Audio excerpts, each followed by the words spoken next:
Não é raro aparecerem notícias na mídia a respeito de mortes relacionadas a procedimentos estéticos.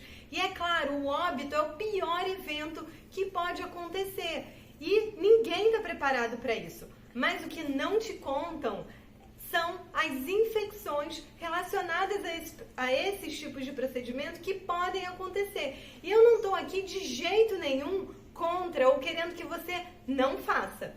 Pelo contrário, eu quero que todo mundo faça, que todo mundo fique mais bonito, mas com segurança. Quer saber tudo a esse respeito? Eu sou Renata Beranger, eu sou médica, infectologista, especialista em doenças infecciosas e parasitárias.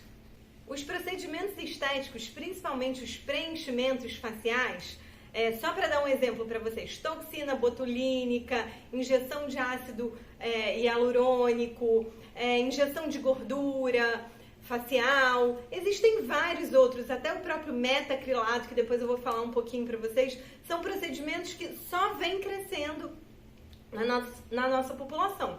Por quê? Porque as pessoas vão ficando mais velhas e todo mundo quer se sentir mais jovem e mais bonito. E isso é ótimo. Eu vejo isso com muito bons olhos. Se a gente tem recursos, por que não utilizá-los? Mas é muito importante que você saiba, primeiro, os principais riscos para que você possa fazer assim, sabendo do que pode acontecer e principalmente qual o melhor profissional para procurar para você poder minimizar esses riscos, porque todo procedimento isso pode acontecer. Só que quanto mais especializado o profissional for, quanto melhores técnicas ele utilizar e quanto melhor for o material e as técnicas de asepsia, menor será o risco dessas complicações.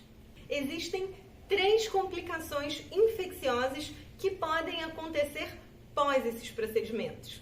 A primeira é a piodermite. O que é a piodermite? São basicamente infecções bacterianas, que são causadas pelos Staphylococcus aureus, Pseudomonas, entre outros. E por que isso acontece?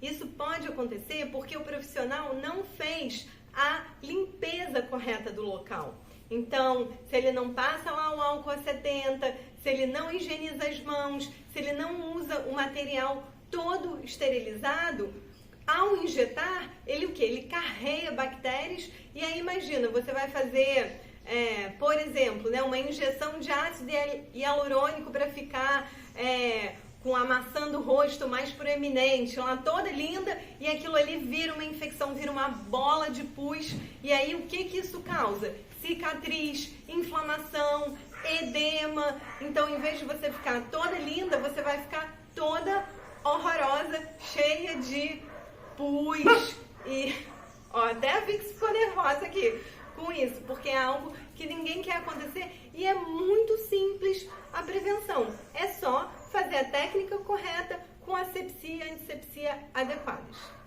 O outro tipo de infecção também é causada por bactérias, mas são micobactérias. Elas são muito parecidas com a bactéria da tuberculose. É isso mesmo. Essas bactérias costumam ficar na água e elas causam infecções terríveis, com abscessos que são muito difíceis da gente conseguir resolver. E isso porque é o uso de material que também não foi adequadamente esterilizado e reutilização de material. Quando eu falo isso, parece que, nossa, ninguém mais faz isso, todo mundo usa descartável. Mas será que é isso mesmo? Esse material tem um custo muito elevado e, infelizmente, ainda existem clínicas que não são fiscalizadas pela Anvisa, não têm alvarás condizentes, né, com o que elas estão fazendo, que podem estar fazendo reutilização desse material sim. E essas infecções são muito difíceis de tratar. Eu gostaria de mostrar fotos para vocês aqui, porque é realmente horrível. Há mais ou menos 10 anos atrás, a gente teve um surto aqui no Rio de Janeiro de infecções por micobactérias, mas que não eram em cirurgias estéticas, eram em cirurgias mesmo de pacientes que tinham patologias. Mas quando a gente foi entender o que estava acontecendo, era questão de reutilização de material e da dificuldade de realizar toda a esterilização desse tipo de material, né? Geralmente são cânulas e muito difícil da gente conseguir higienizar e esterilizar. Isso foi rapidamente resolvido, mas infelizmente 10 anos depois, vira e mexe, eu me deparo com alguns pacientes com infecções que não ficam boas, que não resolvem, e a gente vai olhar, são procedimentos estéticos realizados em locais que não fazem o que deveriam fazer. E uma outra infecção muito pouco falada, que às vezes é muito difícil da gente conseguir fazer esse diagnóstico e relacionar algum procedimento desse, são os patógenos veiculados pelo sangue. Por exemplo, hepatite B e hepatite C.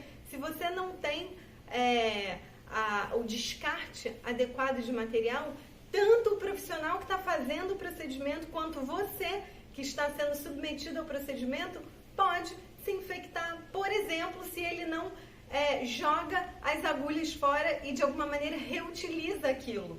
E eu sei que é chocante pensar nisso, mas infelizmente isso continua acontecendo. E a outra coisa pior da gente pensar é que todo esse material pérfuro cortante, ele tem uma maneira de ser descartado. Ele tem que ser jogado num recipiente adequado, especial para esses materiais, que a gente até fica brincando que é o nome da marca, mas é o mais comum, que é um descarpaque, que é uma caixinha amarela onde você deposita aquilo ali. Esse resíduo tem que ser recolhido para um caminhão especial e ele é incinerado antes de ser jogado no ambiente. Eu fico imaginando uma clínica que não tem alvará, que não tem nada, que é o que a gente fala, né, do fundo de quintal. Como que esse lixo chega no meio ambiente? Provavelmente está indo no lixo doméstico. E como a gente ainda tem, infelizmente, pessoas que vivem ali daquele lixão e tudo que, ok, não deveria acontecer, mas infelizmente acontece, essas pessoas podem se contaminar com esse material. Então, a gente vê que, na verdade, é uma cadeia. Quando a gente não tem um profissional que faça a coisa toda certinha, não só você pode se contaminar ou ter algum desfecho desfavorável, quanto isso contamina o meio ambiente e outras pessoas que não têm nada a ver com a sua história, com o seu procedimento, podem sofrer com isso também. Tem gente que pensa, não é problema meu, né? É aquela coisa de, é mais barato, é metade do preço, é 1/3 do preço. E é porque o cara sabe, é porque ele não está no capitalismo selvagem, ele não está descascando os clientes e acha que esse cara tem investimentos mais otimizados. Mas às vezes ele não descarta direito. Às vezes ele faz tudo direitinho lá na clínica, a parte da estética, a parte do procedimento e tal. E depois essa parte de impostos, de regulamentação, de descarte correto do material pode não acontecer da forma como deveria. E você acaba colaborando com isso porque você quer ter uma vantagenzinha no preço, né? Exatamente por isso que a gente tem que entender que esses procedimentos são caros, sim, e desconfie dos profissionais que estão cobrando fora do mercado. Por que é muito mais barato? Será que esse material que você está utilizando em você é o melhor? Né? Eu fiquei de falar que, por exemplo, o Metacril. O Metacril é um preenchedor que a gente já não usa há algum tempo. Se tiver algum cirurgião plástico ou dermato aqui, pode até me ajudar, mas eu acredito que ele não seja muito mais utilizado, mas a gente já utilizou muito. É um preenchedor que ele não é absorvido. Então você vai colocar lá, por exemplo, na sua face, ou tem gente que bota no glúteo, ou em vários outros lugares do corpo, e ele vai ficar lá para sempre. E ele vai ali se integrando com seus tecidos. E frequentemente isso causa granulomas, que são assim... não sei nem como explicar para vocês, mas fica duro, vermelho, e aí isso causa uma reação inflamatória e infecções. E aí você não consegue retirar isso totalmente, porque para retirar, imagina, se você preencheu aqui, né, nesse bigodinho que a gente tem, preencheu aqui, não consegue mais tirar. Para tirar, eu tenho que escavar aqui tudo e fica um buraco. Isso não sai mais. Então, toda hora a gente tem que fazer corticóide para tirar a inflamação, tem que fazer antibiótico para tratar a infecção. Isso fica perdurando. Isso é na face.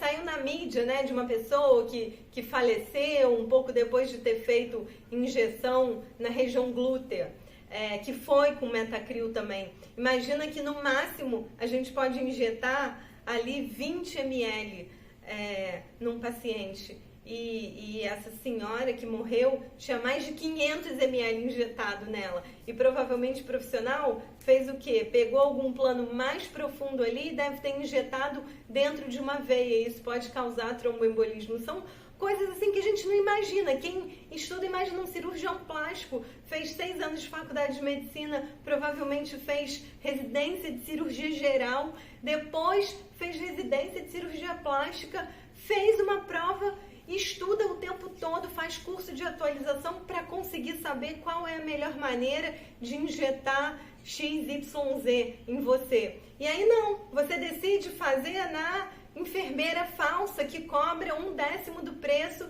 que o médico cobrou e você ainda fala mal, né, do médico, que cobra muito. Será que a formação é a mesma? E a outra coisa, não é que com o médico não possa acontecer problemas, não. Pode acontecer. E isso a literatura mostra. Por exemplo, 1% das cirurgias limpas podem ter infecção. Quem diz para vocês que nunca tive infecção está mentindo, ou opera pouco. Se você opera há bastante tempo, eventualmente isso vai acontecer. Mas o importante é que ele vai saber como tratar essas infecções ou como tratar as complicações. Se você não vai em alguém especializado e tem a complicação, porque vai acontecer, depois a pessoa fica desesperada e some. E você vai ficar sozinho tentando resolver o problema. Então, isso é muito importante. E aí vem aqui como a gente se proteger, como a gente não ficar exposto a esse tipo de situação. A primeira coisa é escolher o profissional adequado. É saber, será que é médico? Será que tem título de especialista? Está lá no CRM. Você entra no site do CRM e você consegue ver toda a ficha do médico. Depois, indicações. Se você tem uma amiga que foi muito bem sucedida num procedimento com um médico, né? Procure saber mais desse médico e vá. Cuidado com essas indicações de fundo de quintal. Não, olha só, é na casa da pessoa. Ou, enfim, é numa clínica que você chega e não tem um alvará exposto. É muito fácil da gente saber essas coisas. E, inclusive, desconfie de preços muito baratos, porque talvez aquele material esteja vencido, não seja o melhor material. Observe, pergunte, veja se a pessoa está abrindo o material, se o material é descartado adequadamente, se está estéril, se ele está abrindo ali pela primeira vez, porque não é nada, existem lugares que não fazem isso adequadamente. Se você não está de olho ali, você pode ser enganado e aí você pode estar sujeito a essas complicações. E uma coisa interessante nisso é que existe um padrão. E se o cara não tem cuidado nem em descartar o material, imagina se ele vai ter cuidado com você ou em selecionar os produtos que ele vai injetar e como usar, como quando desinfeta, como coloca no forninho, aquela coisa. É esterilização. Esterilizar. Então, hoje em dia, tudo que a gente faz no hospital, a gente mostra, a gente fala, olha, aqui estou abrindo pela primeira vez, é descartável. Imagina num lugar de estética, né? Ninguém espera que vai fazer um procedimento para ficar mais bonita, que problemas aconteçam, mas olha, acontece muito. E o que a mídia mostra é só ali a pontinha do problema. Eu vou dar um exemplo aqui que aconteceu comigo, mas antes, para um minutinho e escreve aqui. Você já fez algum procedimento, teve alguma complicação, ficou com uma bolotinha no rosto, ou alguma cicatriz, ou alguma coisa que te incomoda porque você, enfim, procurou algum profissional não tão bom? Vamos comentar que eu tenho medo de fazer, ou já fez vários procedimentos estéticos e nunca aconteceu nada. Vamos comentar aqui, porque com isso a gente ajuda outras pessoas e é o intuito do canal. Em relação a mim, vocês devem estar vendo que eu tô com um roxinho aqui. Depois de uma aplicação, O que aconteceu? A médica pegou um vasinho, isso é uma micro complicação super esperada que não tem problema nenhum, daqui a uma semaninha não vai aparecer nada. Mas, incrivelmente, ela me manda mensagem todo dia para saber se eu tô bem, se aconteceu mais alguma coisa, se já tá sumindo, se eu tô satisfeita. Eu sei que é uma profissional maravilhosa, com todos os títulos de especialista, que me mostrou e foi narrando todo o procedimento comigo. Então isso é uma besteira, mas que, vamos dizer, se acontecesse alguma coisa pior, eu ia estar totalmente respaldada e totalmente confiante que ela é a pessoa para resolver isso. Então isso não tem preço, mas custa. Por quê? Porque ela faz cursos o tempo todo, ela está estudando o tempo todo, ela compra os melhores equipamentos e isso não tem como a gente não valorizar.